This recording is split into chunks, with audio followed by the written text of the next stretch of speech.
The crystal chandeliers cast dancing shadows across the marble floors of Bellissimo, Chicago's most exclusive Italian restaurant, where only the elite dined.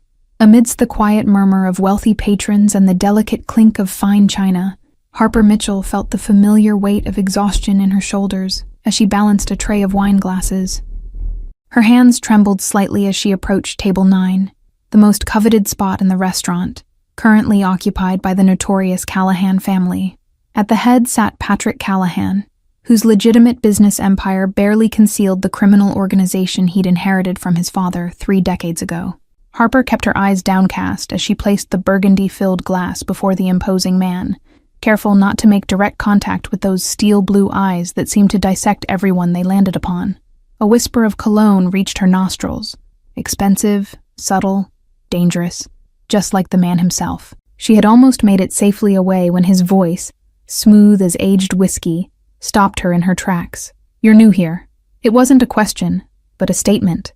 One that demanded acknowledgement despite its casual delivery as his gaze assessed her with unsettling precision. 3 weeks, sir," Harper answered, fighting to keep her voice steady while gripping her serving tray like a shield. Every instinct screamed at her to retreat, to blend back into the background where servers like her belonged in the presence of men who could destroy lives with a single phone call. Patrick's eyes narrowed slightly, the corner of his mouth lifting in what might have been amusement or calculation. "You seem familiar," he said, tilting his head in a way that made Harper's heart stutter with recognition that she couldn't afford. The conversation at the table fell silent as his associates watched the exchange with veiled interest, wolves sensing potential entertainment. Harper's mind raced through escape routes both physical and conversational as she forced her features into a mask of pleasant confusion. "I doubt we've met, Mr. Callahan," she replied, the lie bitter on her tongue as memories threatened to surface. Memories of crime scene photos spread across her father's desk, of funeral arrangements, of promises whispered at a graveside just 6 months ago.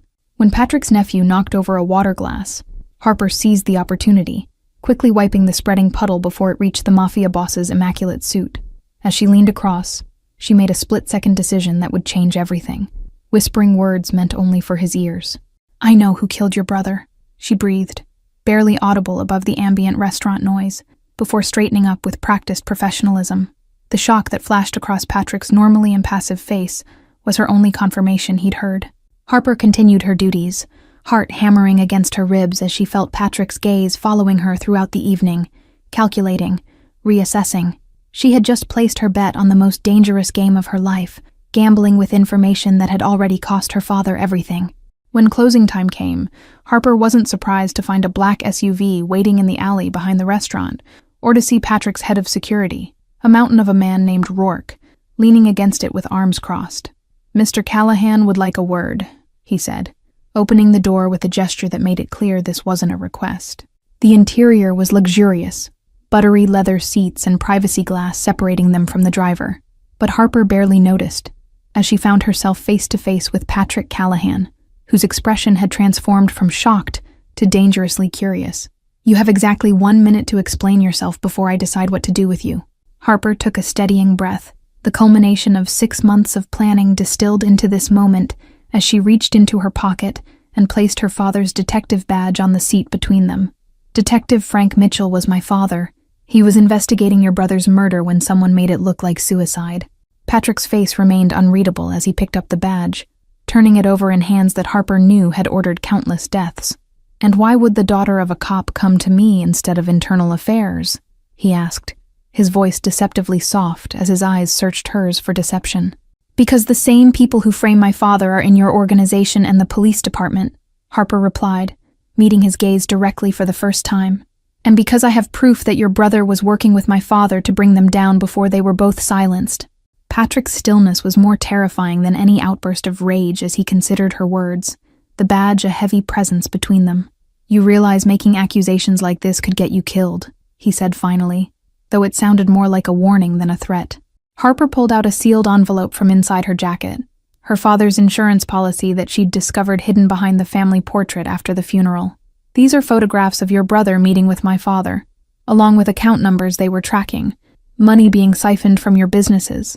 The Mafia boss's expression hardened as he took the envelope, his fingers betraying the slightest tremor as he broke the seal and examined the contents.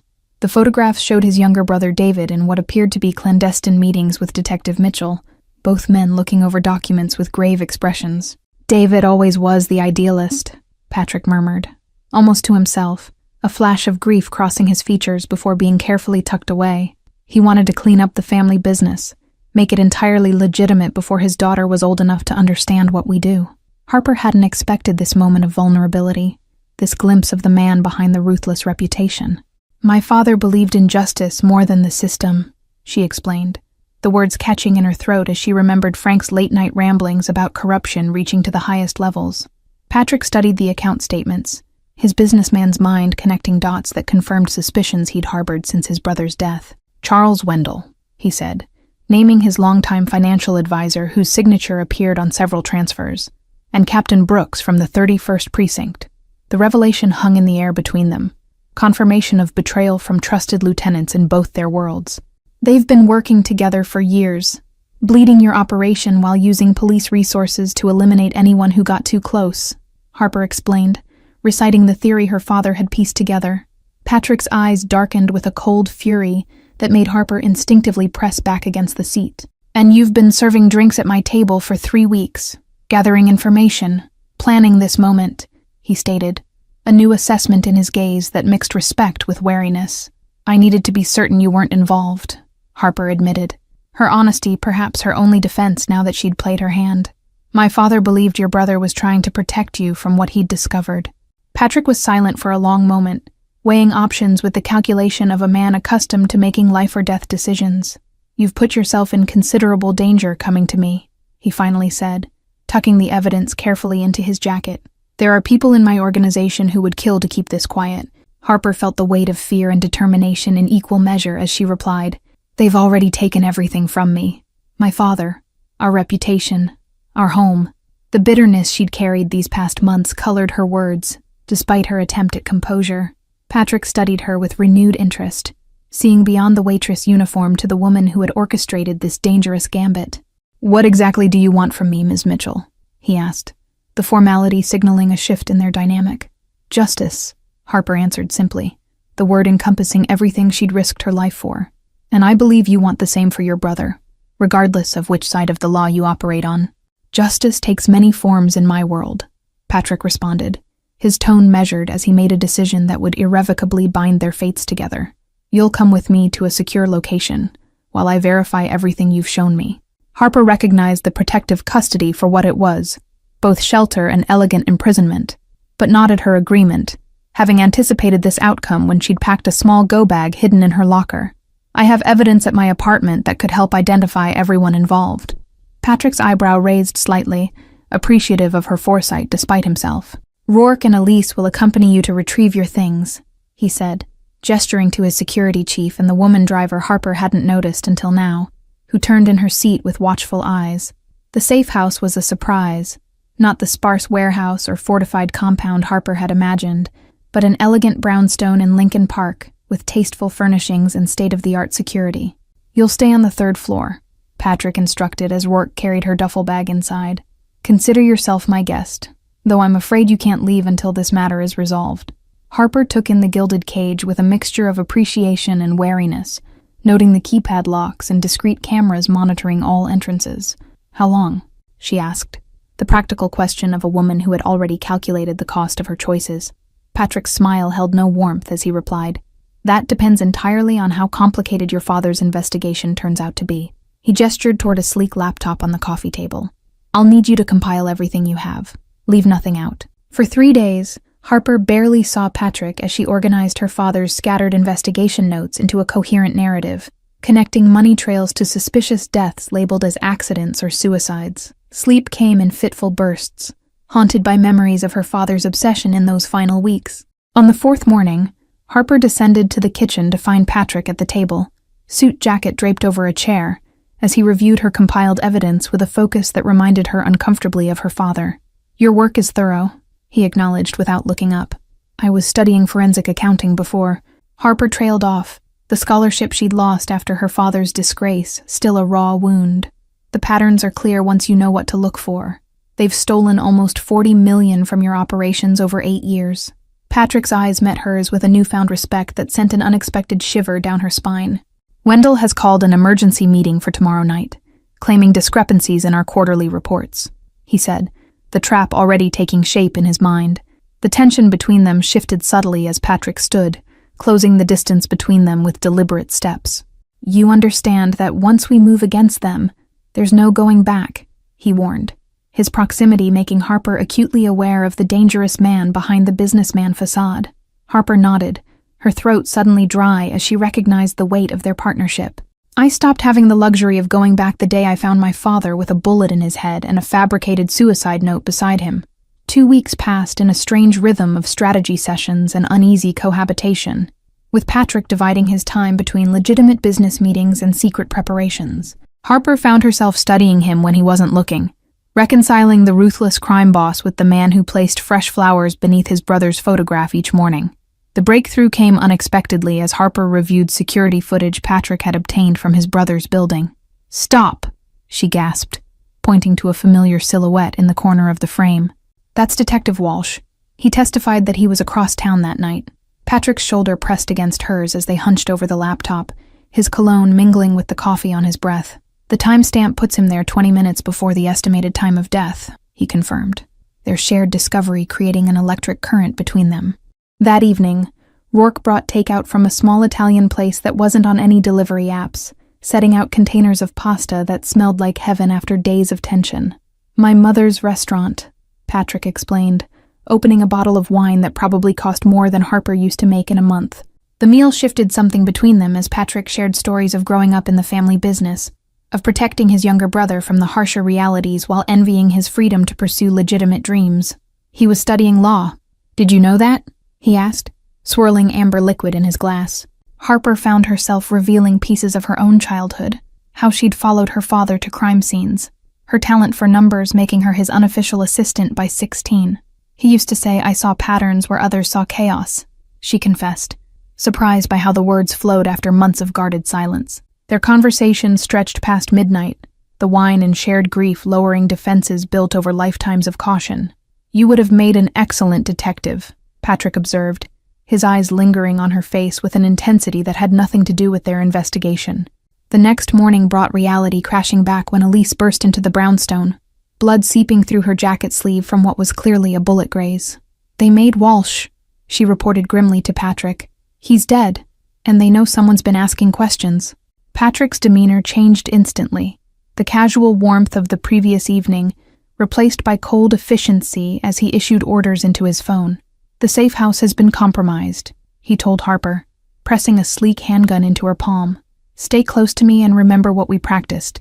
The SUV took them through a labyrinth of side streets and alleyways, eventually pulling into a private garage beneath a high-rise overlooking Lake Michigan. "My personal residence," Patrick explained, as they rode a private elevator to the penthouse. "Only 4 people know this location." The space was unexpectedly warm despite its modern luxury.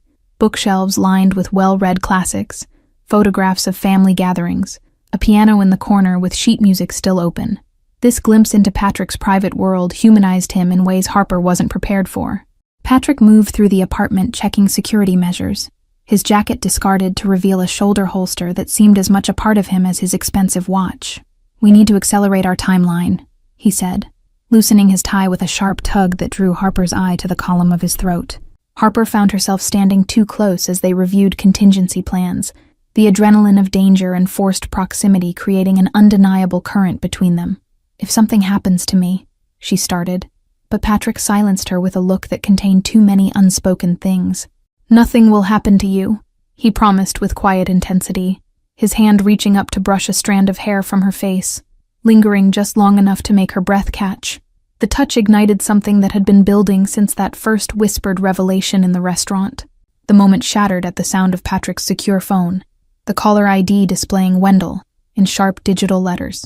Patrick answered with perfect composure, as if he hadn't just been a heartbeat away from crossing a line with the daughter of a dead detective. "The meeting's been moved up to tonight," Patrick informed Harper after ending the call, his business mask firmly back in place. "Wendell claims to have identified the source of the financial discrepancies. He's presenting his findings to the entire leadership council." Harper's analytical mind raced through possibilities as she paced the penthouse living room. It's a setup. Either he's planning to frame someone else, or he's going to eliminate everyone who might question his explanation, she theorized, dread pooling in her stomach. Patrick nodded grimly, already texting instructions to his most trusted lieutenants. 6 family heads in one room would be catastrophic. The power vacuum would trigger a war that would destroy everything we've built, he explained, offering Harper a window into the delicate balance of organized crime. While Patrick coordinated with his security team, Harper discovered a hidden safe behind a modernist painting, its contents revealing the extent of Wendell's betrayal. "These are transfer orders dating back a decade," she called out, spreading documents across the dining table. What emerged was more sinister than either had anticipated. Wendell had been systematically weakening the Callahan organization while strengthening the rival Petrova family, creating vulnerabilities that could be exploited in a territorial war. He's been playing both sides, Patrick realized, his expression darkening with each new revelation. The final piece fell into place when Harper cross-referenced dates of significant cash movements with police operations. Every major raid on your operations was preceded by a large transfer to offshore accounts belonging to shell companies, she explained, pointing to a pattern too consistent for coincidence. Patrick studied the evidence with cold fury, years of blind trust in his financial advisor crystallizing into betrayal. "Wendell has been my father's friend for 30 years, he said, the personal nature of the deception adding another layer to his rage. A secure video call from Rourke confirmed their worst fears. Facial recognition had identified Captain Brooks entering the Petrova compound earlier that day. They're consolidating their alliance, Patrick concluded, the pieces falling into a deadly configuration that threatened everything he protected. Harper watched as Patrick transformed before her eyes, the businessman facade giving way to the strategist who had maintained his family's power through countless challenges. "We need leverage," he decided, eyes falling on a particular document that detailed a property transaction in Wendell's name. The next 3 hours passed in a blur of coordinated movement as Patrick's most trusted people gathered information on the location. A lakeside warehouse ostensibly used for art storage, but suspected of housing incriminating records. "It's our only chance to get concrete evidence linking them to your father's murder," Patrick told Harper, as they prepared to move. Despite Patrick's objections, Harper insisted on accompanying the small team to the warehouse. "I can identify my father's case files on site," she argued, strapping on a bulletproof vest that Elise helped adjust to her smaller frame. The warehouse appeared deserted when they arrived under cover of darkness, but Harper's instincts screamed danger as they approached the side entrance. "Something's wrong," she whispered to Patrick, noticing the security panel's light blinking in irregular pattern. Before Patrick could respond, the night erupted in gunfire, the ambush forcing them to scatter for cover behind shipping containers. Harper found herself separated from the others, her heart hammering as bullets pinged off metal surfaces around her. A shadow moved to her right, and Harper turned with weapon raised to find herself face to face with her father's former partner, Detective Mason, whose sympathetic visits had stopped abruptly after the funeral. "You shouldn't have dug into this, Harper," he said, his service weapon pointed directly at her heart. "You were part of it all along," Harper realized, the betrayal cutting deeper than she'd expected from a man who had once carried her on his shoulders at department picnics. "Did you pull the trigger on my father or just help cover it up?" Mason's expression hardened with resignation rather than remorse. "Frank couldn't let go. He kept pushing even after we warned him," he explained, as if that justified murder. "The Petrovas offered a better arrangement than the Callahans ever did."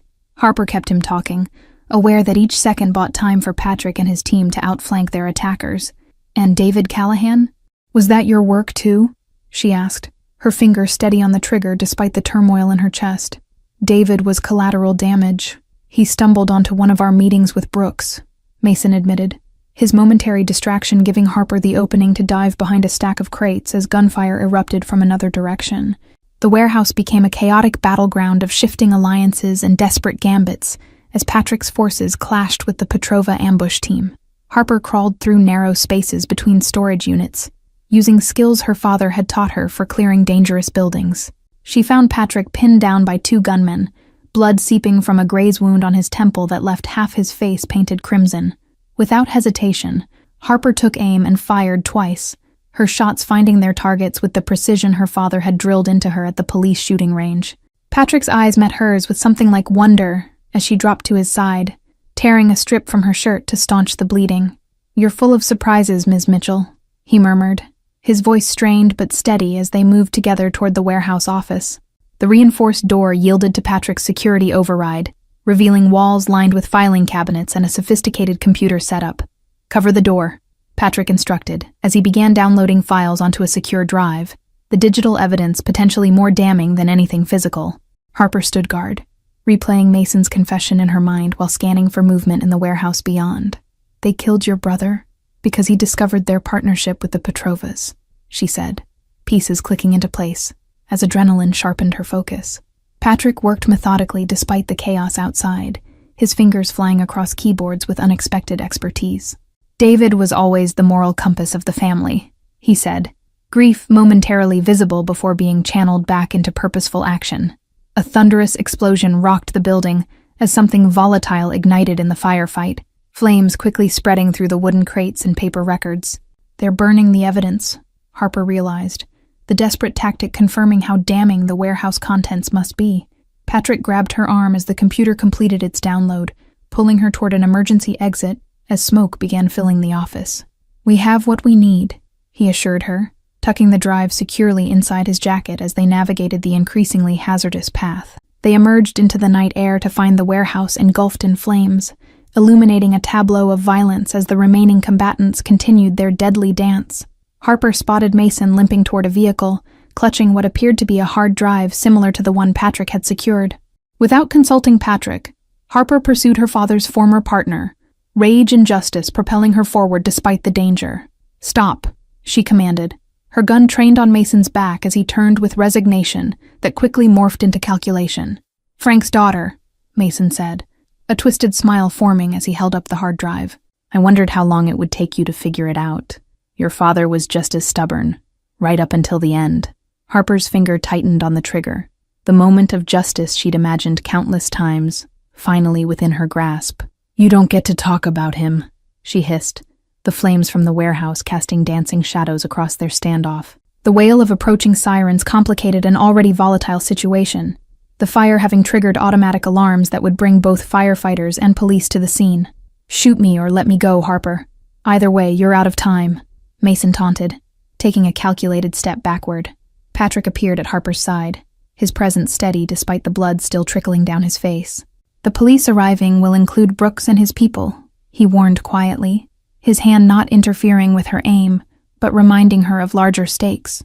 Harper made her decision in a heartbeat, firing a precise shot that shattered the hard drive in Mason's hand, rather than taking the life of her father's killer.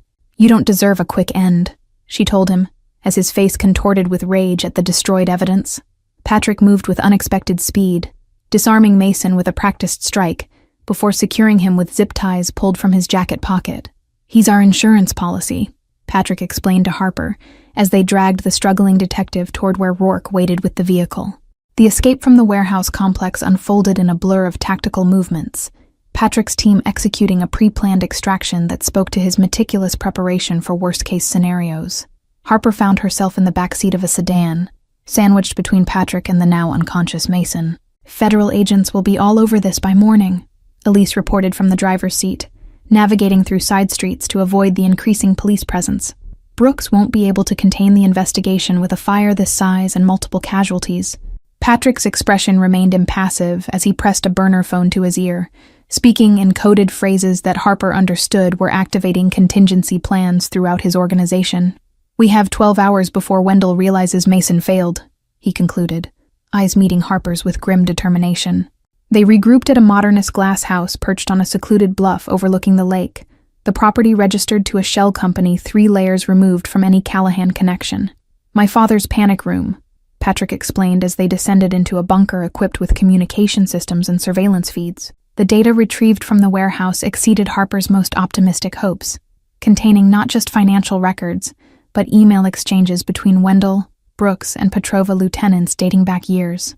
They were systematically eliminating anyone who questioned irregular fund movements, she realized, finding her father's name on a target list. Patrick worked alongside her with focused intensity, his expensive shirt now stained with blood and soot, as they pieced together the conspiracy that had claimed his brother and her father. "They were planning to frame me for embezzlement at tonight's meeting," he discovered, finding detailed falsified evidence prepared in his name. Mason regained consciousness strapped to a chair in the corner, his initial bravado fading as he observed the mountain of evidence being compiled against him and his co-conspirators. "The Petrovas will kill you all," he warned, though fear had begun replacing the confidence in his voice. Harper approached her father's former partner, controlling the rage that threatened to consume her as she held up a photograph of David Callahan's murder scene. "You're going to give us a full confession on video," she informed him. Not a request, but a statement of fact as Patrick set up recording equipment. What followed was a methodical deconstruction of Mason's resistance, with Harper leveraging her intimate knowledge of police psychology, while Patrick occasionally interjected with specific questions about financial transactions. By dawn, they had a comprehensive recorded confession implicating Brooks, Wendell, and 3 Petrova captains in both murders. The morning brought news reports of a gang-related warehouse fire, with multiple fatalities, the official narrative already being shaped by Brooks' influence at the department. Harper watched the coverage with detached analysis, recognizing the reporter as someone who frequently published stories favorable to the police. Patrick entered the bunker's main room freshly showered, the wound on his temple professionally dressed, bringing coffee that smelled like salvation after their sleepless night. "The meeting with the family council is still scheduled for noon," he informed her, the calm in his voice belying the danger they faced. Harper accepted the steaming mug, their fingers brushing in a moment of connection that felt incongruous amidst the chaos. "Wendell will be desperate once he realizes Mason and the warehouse evidence are gone," she reasoned, strategic thinking overriding her physical exhaustion. The next hours passed in a flurry of encrypted communications and tactical planning, with Patrick's most trusted lieutenants receiving specific instructions for the council meeting. "Wendell expects me to walk into an ambush," Patrick explained as he secured a weapon beneath his fresh suit jacket. Harper reviewed their compiled evidence one final time, organizing it into irrefutable proof that would satisfy both criminal organizations and law enforcement. "We need to separate Brooks from his protection detail," she noted, identifying the police captain as their most dangerous remaining opponent. The solution came from an unexpected source as Mason, perhaps seeking to mitigate his eventual punishment, revealed that Brooks maintained a secret office for meetings with Petrova representatives. "Basement level of the Meridian building, accessible through the parking garage," he disclosed, desperation evident in his cooperation. Patrick studied Harper with an unreadable expression as the final pieces of their countermove fell into place. "You understand that once we execute this plan, there's no going back to your normal life," he said, the weight of his words hanging between them like a physical presence. Harper thought of the empty apartment she'd once shared with her father, of the promising career derailed by his supposed disgrace, of the lonely months spent plotting revenge that had led her to wiping tables at Bellissimo. "My normal life ended the day they killed him," she replied, certainty replacing the doubt she'd carried for so long. The plan required precise timing and flawless execution. While Patrick confronted Wendell at the council meeting with partial evidence, Harper would accompany Rourke to capture Brooks using Mason as bait. "If anything feels wrong, you abort immediately," Patrick instructed, concern breaking through his composed exterior. Harper recognized the protective instinct behind his directive, so at odds with the ruthless crime boss the world believed him to be. "I've come too far to back down now," she told him, straightening her borrowed blazer that concealed both a recording device and a slim handgun. The moment before they separated held 1,000 unspoken possibilities, the tension between them crystallizing into something neither had anticipated when this dangerous partnership began. Patrick's hand cupped her cheek with surprising gentleness, his eyes conveying emotions his position wouldn't allow him to voice. The Meridian building's underground parking level was deserted when Harper and Rourke arrived with a restrained Mason in tow, the business tower above them unaware of the drama unfolding in its foundation. "Brooks always uses the service elevator after his regular Thursday lunch," Mason explained as they positioned themselves near the private entrance.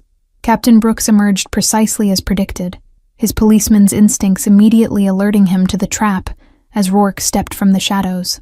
"Whatever Callahan's paying you, I can double it," Brooks offered, his hand inching toward the weapon beneath his jacket. The fluorescent lights flickered ominously, casting harsh shadows across Brooks's face that revealed the deep lines of corruption etched into his once respected features. Harper recalled the police banquets where this same man had delivered speeches about integrity while secretly orchestrating her father's murder. A security guard passing through on rounds paused momentarily, his eyes widening at the tableau before him, until Rourke flashed a badge that Harper recognized as one of Patrick's perfectly crafted forgeries. The guard's hasty retreat bought them precisely the privacy they needed for what would come next. Harper revealed herself then, stepping into the harsh fluorescent light with her father's badge displayed alongside her weapon. "This isn't about money," she stated, satisfaction coursing through her as recognition and then fear crossed the captain's face. Brooks launched into a desperate attack, his experience making him a formidable opponent despite the ambush. But the combination of Harper's determined precision and Rourke's brute strength quickly subdued him. "Your confession will complement Mason's nicely," Harper informed him, as Rourke secured zip ties around his wrists. Across town, Patrick faced his own confrontation in the wood-paneled conference room, where Callahan family business had been conducted for 3 generations. Wendell's carefully prepared presentation crumbled as Patrick methodically introduced financial records that contradicted the narrative of Patrick's embezzlement. The family council members watched in stunned silence as their trusted financial advisor's deception was exposed, piece by devastating piece, culminating in proof of his cooperation with their greatest rivals. "The Petrovas didn't infiltrate our organization," Patrick revealed, his voice carrying the authority of absolute certainty. "They were invited in by the man we trusted with our legacy." Wendell's attempt to flee was thwarted by security personnel positioned at every exit, his decades of careful manipulation collapsing in minutes under the weight of irrefutable evidence. "David discovered your betrayal," Patrick stated, not a question, but an accusation that carried the full force of delayed vengeance. Patrick's phone vibrated with a message from Harper, confirming Brooks's capture and successful extraction, completing the synchronized operation they had orchestrated against seemingly impossible odds. With this final piece secured, Patrick addressed the council with renewed purpose and unexpected transparency. "For too long, we've operated in shadows that allow corruption like Wendell's to flourish," he declared, outlining a vision that echoed his murdered brother's ideals of legitimacy and accountability. The council members exchanged uneasy glances, tradition warring with survival instincts as they considered this radical departure. 3 hours later, Patrick found Harper waiting in his private study at the family estate, her exhaustion evident but overshadowed by the triumph of justice finally within reach. "Brooks broke completely," she reported, the recording device containing a second comprehensive confession that corroborated every element of their case. The evidence was compiled and anonymously delivered to federal authorities. Strategic leaks to trusted journalists ensuring that the investigation couldn't be buried by remaining corrupt elements within local law enforcement. "By this time tomorrow, the official narrative about your father will begin to change," Patrick promised. Harper felt tears threatening as the culmination of her crusade approached, the vindication bittersweet without her father to witness it. "He would have hated that it took a Callahan to deliver justice," she admitted, a small smile breaking through her emotional exhaustion. Patrick approached slowly, the barriers between them dissolving in the aftermath of shared danger and purpose. "And what about his daughter?" he asked, the question layered with implications about her feelings toward him and the complicated future before them. Harper considered the transformation of their relationship, from waitress and customer to reluctant allies, to something far more complex that defied the boundaries separating their worlds. "I think she's still figuring that out," she answered honestly, allowing herself to acknowledge the connection neither had expected. 2 weeks later, Harper stood beside Patrick at a press conference where the FBI announced indictments against Brooks, Wendell, and several Petrova lieutenants for the murders of Detective Frank Mitchell and David Callahan. The public narrative carefully omitted Patrick's involvement, focusing instead on the corruption exposed through anonymous sources. Outside the federal building, journalists clamored for statements while photographers captured the moment justice finally materialized after months of calculated risks. Harper noticed her father's former chief, a man who had refused to investigate inconsistencies in the suicide ruling, watching from the periphery with a complicated expression that mixed shame with reluctant respect. The evening news framed Harper as the devoted daughter who never lost faith in her father's innocence, transforming her into a symbol of perseverance that resonated across social media platforms. Patrick observed this public redemption with quiet satisfaction, having ensured through strategic information control that her connection to him remained invisible to all but their innermost circle. Harper's reinstated scholarship came with an unexpected offer to join a specialized task force dedicated to financial crimes, the invitation delivered by an FBI agent who had been her father's academy classmate. The irony wasn't lost on her as she carefully declined, explaining her commitment to private sector consulting, while Patrick watched from across the room, the ghost of a smile playing at the corners of his mouth. Frank Mitchell was posthumously cleared of all misconduct, his reputation restored as the dedicated detective who had uncovered a conspiracy at the cost of his life. Harper accepted his reinstated badge from the police commissioner, the ceremony attended by officers who had once shunned her family. Behind the scenes, Patrick implemented his brother's vision for the Callahan organization, divesting from criminal enterprises while strengthening legitimate businesses. David always said the family legacy could be something our children wouldn't have to hide, he told Harper as they reviewed progress reports in his study. The transition would take years and face resistance from those accustomed to old methods, but Patrick approached the challenge with the same strategic brilliance that had allowed them to dismantle a conspiracy others had deemed untouchable. Harper found herself increasingly involved in the legitimate side of operations, her financial expertise proving invaluable. Their personal relationship evolved with cautious deliberation, both aware of the complications their backgrounds presented and the scrutiny they would face from both sides of the law.